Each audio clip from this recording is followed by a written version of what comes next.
Have you been watching the early 2026 charts? Because if you have, you already know the silver market has been completely unhinged lately. Oh, absolutely unhinged. We're talking about an absolute explosion, like surging over 160% year to date. Which is massive. Right, and it's the kind of massive violent market movement that creates millionaires overnight. But it also wipes out a lot of portfolios when people inevitably make those emotional, costly mistakes. Yeah, that's a danger. So, welcome to today's deep dive. Our mission today is straightforward. We're giving you a shortcut to being well-informed on this current silver frenzy, and more importantly, mapping out exactly how to avoid getting wrecked in the volatility. Exactly. I mean, when an asset moves 160% in a matter of weeks, the market noise becomes completely deafening. You see it everywhere. Right, you start seeing wild speculation all over the place. So what you really need right now is a sobering analytical framework to understand what's actually happening under the hood, beyond the flashy headlines. And to build that framework, we're pulling from a really timely foundational text today. It's a brand new piece of research titled Essential Pitfalls for New Silver Investors to Avoid. And it was published literally today, March 5th, 2026. Hot off the presses. Literally today. And we aren't just looking at some random internet forum post here. The author is Doug Young, who brings some serious credibility to the table. Yes, he does. He's a financial markets researcher with over 20 years of experience, 15 of those specifically focused on gold IRAs. Before that, he spent 16 years as the financial director at World Freight Services, Ltd. That logistics background is huge. It is. He's evaluated dozens of IRA companies, published over 500 research articles. So we've got a source who understands both the macroeconomic theory and the brutal, real-world logistics of moving physical assets. Which is a crucial combination right now.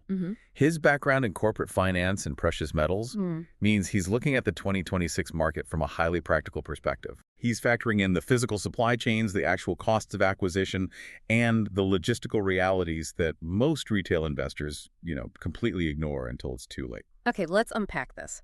What's the actual engine behind this massive early 2026 surge? Doug's research points to a perfect storm of two converging forces. It's a dual engine scenario. Yeah. On the industrial side, you've got this insatiable physical demand driven by green energy, specifically the massive ramp up in solar panel manufacturing and mainstream electronics. They need the physical metal. They need it. But then, layered on top of that, you have profound global uncertainty.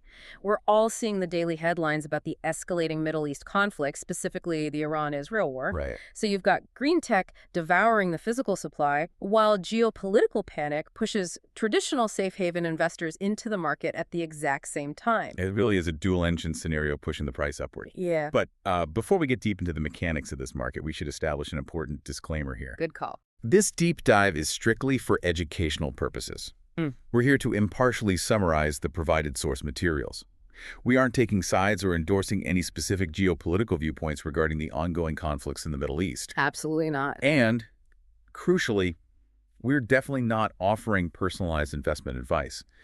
If you're looking to restructure your portfolio based on these market conditions, you need to consult with a qualified, certified financial professional. 100%. We're here to decode the market data, not manage your retirement fund. Exactly.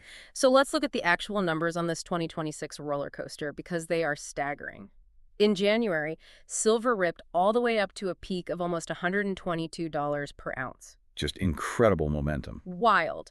But by early March, right now, we've seen it stabilize back down around the $84 to $85 range. And what's fascinating here is how this volatility has compressed the gold-silver ratio. The ratio. Right. We're currently looking at a ratio that is tightened all the way down to roughly 57 to 1. Yeah, and given that investors typically view anything above an 80 to 1 ratio as a historical indicator that silver is undervalued relative to gold, sitting at 57 to 1 really illustrates just how aggressively silver has rallied to close that historical gap. Right. But as Doug Young's article points out, those historical ratios aren't a crystal ball. No, not at all. They're useful context, but relying on them as a guaranteed predictor of future performance is exactly how people get into trouble. And that brings us to this psychological trap so many U.S. investors are falling into right now, chasing the hype. It's the classic pitfall. When you see an asset print 160% year-to-date gain, FOMO takes over. You get retail investors, maybe some guy on Reddit, buying in at the absolute $122 top simply because of a flashy news headline with zero actual strategy. It's such a dangerous trap. Yeah. Novice investors rush into a rapid rally completely blind to their own objectives. The absolute first step, according to the source, is defining what you're actually trying to achieve. Right. Why are you in the market? Exactly. Are you accumulating a long-term hold to build tangible diversity in your portfolio?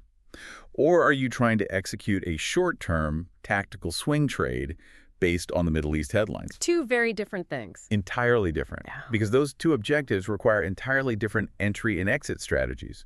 If you haven't defined that goal, the second the market faces a future squeeze or a sudden correction, you're going to panic and sell emotionally. Which is exactly what we saw when the price retraced from $122 back to the mid-$80. People get hit with margin calls, or they just look at their portfolio dropping and they liquidate at a massive loss. They panic. They completely forget that extreme swings are baked into silver's DNA. You have to expect the drawdowns. The data shows that even in highly bullish secular rallies, 10 to 20% pullbacks in silver are totally normal. It's just a highly volatile asset. Yep. And the research highlights a really vital data point here. Even amid those intense, terrifying corrections we saw in early 2026, the market was still posting monthly gains of 20% or more. Exactly. And this is where fundamental strategies like dollar cost averaging become your best friend. ECA. Right. If you know an asset routinely swings 20% in either direction, taking your entire allocated budget and dumping it in at a single price point, praying you somehow time the exact bottom, is just reckless. It's gambling. It is. By DCAing, you spread those purchases out, you capture some of the $85 dips to average out the times you bought in the $100, smoothing out that violent volatility. It completely removes the emotion from the equation, which is critical when the charts are moving this fast. Okay, so let's transition from the psychology of the trade to the actual physical mechanics of acquiring the metal. Here's where it gets really interesting. Because the ticker price you see on CNBC is almost never the actual price you're going to pay. No. The source material spends a lot of time on the danger of ignoring dealer premiums. This is perhaps the most common blind spot for anyone transitioning from standard equities to physical bullion. When you look at the spot price, let's use that $84 mark, that's essentially the wholesale paper price used for massive institutional level transactions. Right. When you as a retail investor walk into a shop or go online to buy physical coins or bars, you're getting hit with a premium on top of that spot price. And Doug Young notes that in early 2026, those premiums have been absolutely brutal. Brutal is the right word. Because of the supply bottlenecks created by that massive January demand surge, U.S. bullion buyers have routinely faced premiums ranging from 5% all the way up to 20% over spot. It's incredible. If you're paying a 20% premium on an $85 asset, you're essentially underwater the second you make the purchase, at least until the market climbs another 20% just for you to break even. Precisely. And those elevated premiums stuck around long after the January peak. This is why the research heavily emphasizes tracking your total cost basis. Total cost basis. Yes. You can't just look at the spot price. You have to calculate the dealer margins, the shipping and handling costs, and the elevated product premiums. You need to do a full landed cost analysis, comparing local brick-and-mortar shops against major online distributors. And those massive dealer margins are exactly why you have to be so careful about the specific type of metal you're actually buying. If you're paying high premiums, you need to ensure you're getting a highly liquid product. Definitely. The source warns heavily against getting lured in by generic silver rounds or those highly decorative novelty items. Right, because liquidity is paramount when it's time to exit your position. If you buy generic rounds, or worse, collectibles and numismatics, you're introducing a massive layer of friction. Yeah, unless you're an experienced numismatist, playing the collectible coin game seems like an unnecessary risk. The value of a numismatic coin is tied to its rarity, its historical grading, and collector sentiment, not the actual baseline spot price of the metal. It completely decouples your investment from the core thesis. If you're buying silver to capitalize on green energy demand and macroeconomic safe haven flows, you don't want your returns dictated by whether a specific coin has a rare mint mark. Exactly. Plus, when you try to sell generic or obscure decorative items back to a dealer, they often hit you with steep resale penalties because they have to spend time and money verifying the purity of a non-standard item. So the smartest play, according to the research, is sticking to highly liquid, universally recognized benchmarks, specifically IRA-eligible coins like the American Silver Eagles. The gold standard for silver, ironically. Right.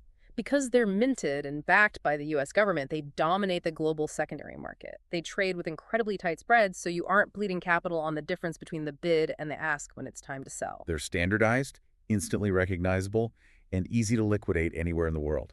All right, let's say you've navigated all of that. You defined your tactical goals, you utilized DCA to survive the January volatility, you did a landed cost analysis, and you stacked up a bunch of American Silver Eagles. Okay. Now you actually own a substantial position in physical silver. This brings us to the logistics of storage, and I love the stark reality check the source provides here. A standard 500-ounce monster box of silver weighs about 30 kilograms. Which is roughly 66 pounds for just one box. Think about the physical footprint of that. If you're building a serious position, you can't just casually stash a bunch of 66-pound boxes in a standard home safe. No. Or shove them under your bed. I mean, the floorboards would literally give out. Not to mention, keeping that kind of concentrated, highly liquid wealth in your house opens up terrifying theft vulnerabilities and massive gaps in your standard homeowner's insurance policy. The logistics of physical silver are fundamentally different from gold due to the value-to-weight ratio. This is exactly why the professional route is highly recommended for any substantial holdings. Right. You need to look into allocated storage options in professional U.S. depositories.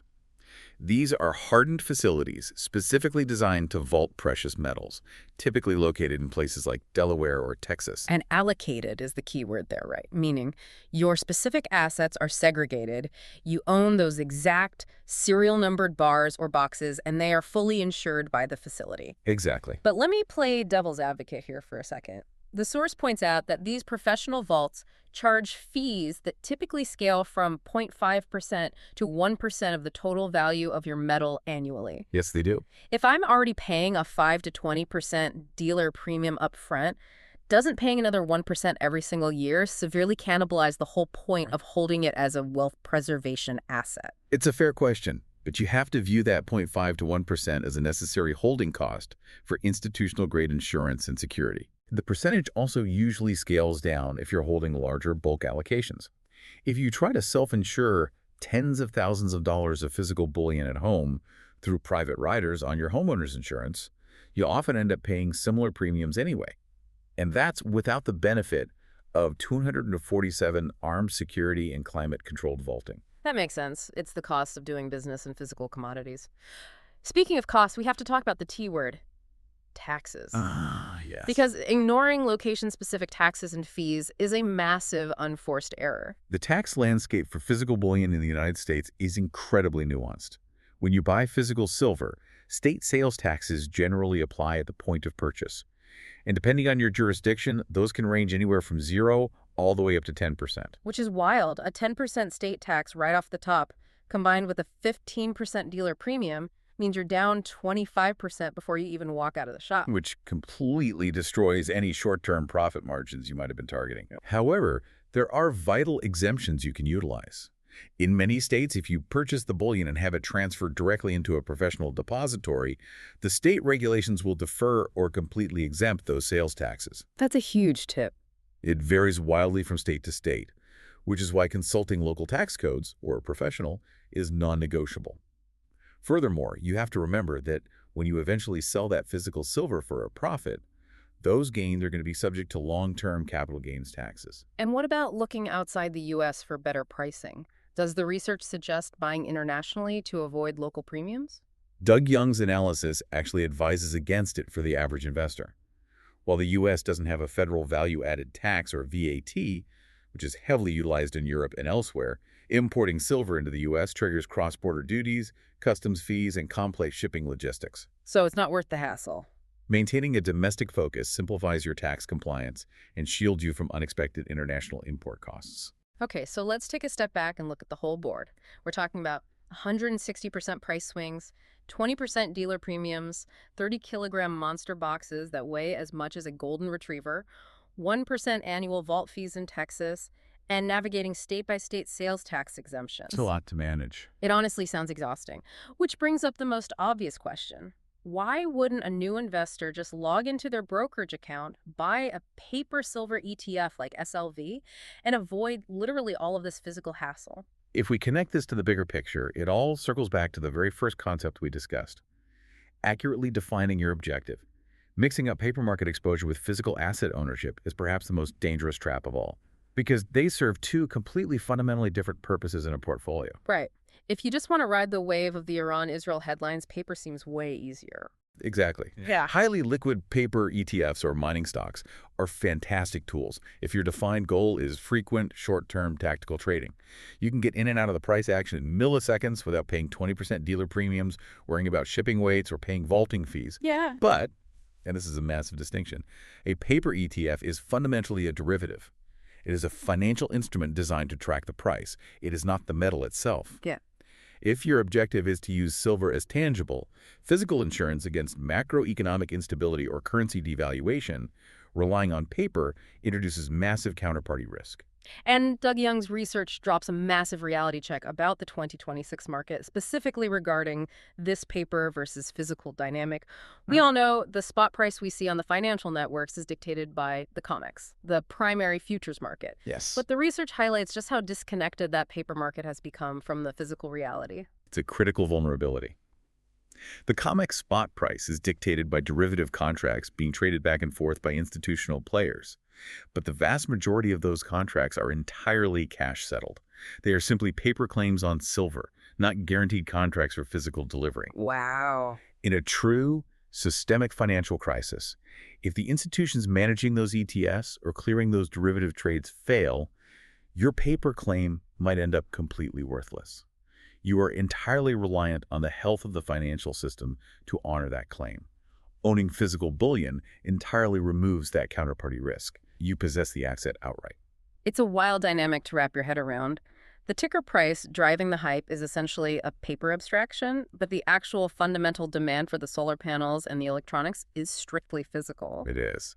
We've covered a massive amount of ground today, so let's distill this down to the core takeaways for you so you can walk away from this deep dive armed and ready to navigate this market. First, get your objectives straight before you deploy capital. Are you trading paper for short-term gains or holding physical metal for long-term tangible insurance? Second, you have to calculate your fully loaded costs. Ignore the spot price illusion and factor in those elevated 2026 U.S. premiums, the shipping, and the dealer margins. Critical. Third, unless you're just buying a handful of coins, secure professional vault storage. Do not try to hide 66-pound boxes of metal in your drywall. The 1% annual depository fee is the price of genuine peace of mind and tax efficiency. And finally, fundamentally understand the profound difference between owning a paper derivative claim and holding a tangible physical asset without counterparty risk. It really all comes down to aligning your investment strategy with physical reality rather than just getting swept up in the 160% momentum hype. Spot on. Now, if you're looking to take the next step, dive deeper into diversifying your retirement portfolio with physical precious metals and explore the specific logistics of setting up proper structures like a gold IRA, you need to check out the Gold IRA Company's Bulletin website. Great resource. You can find all their in-depth evaluations and resources at goldiracompaniescompared.com. I'll spell that out so you have it. That is goldiracompaniescompared.com. There's an absolute wealth of actionable information waiting for you there, and of course, you will find a link to it right in the episode notes. And as we wrap up, this raises an important question I want to leave you with. We established early on that a massive driver of silver's value right now is the sheer physical necessity of the green energy industry. The millions of ounces being consumed by solar panels and electronics. Right. Yet, as we just unpacked, the standard spot price that the entire world obsesses over is heavily dictated by millions of unbacked paper claims trading back and forth on the COMEX. So I want you to ponder this. If the industrial demand for physical, tangible silver continues to relentlessly explode throughout the 2020s, what happens to the entire global market if those paper claims suddenly violently decouple from the stark reality of the physical metal actually available in the vaults? A paper market colliding at full speed with physical reality. That is a brilliant and sobering thought to leave on. Thank you so much for joining us on this deep dive. We hope this breakdown has given you a clearer lens to view the market through, helping you cut through the noise and navigate the wild swings of the 2026 silver landscape. Stay curious, stay informed, and we'll catch you on the next one.